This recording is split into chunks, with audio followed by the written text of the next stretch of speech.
Samantala, tiniyak naman ni Pangulong Ferdinand R. Marcos Jr. na tinututukan ng kanyang administrasyon ang pagbuo ng pamatagalang solusyon sa problema sa pagbaha sa bansa.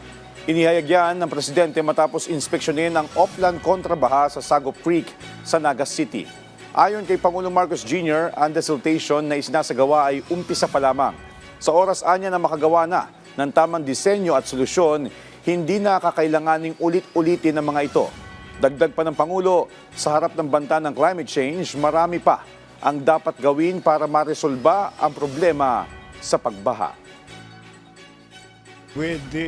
Ang sinasabi nga ni Mayor Lenny is that many of the places na dati naman ay hindi binabaha, and dyan na rin yung effect ng climate change. Kaya this is what we are trying to remedy.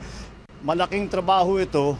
It will take time, but marami na tayo mga intervention na pwedeng gawin, such as the pools that we are going to put up. But tawag nila yung retention fund para mabawasan para mabawasan natin yung pagbaba ng tubig.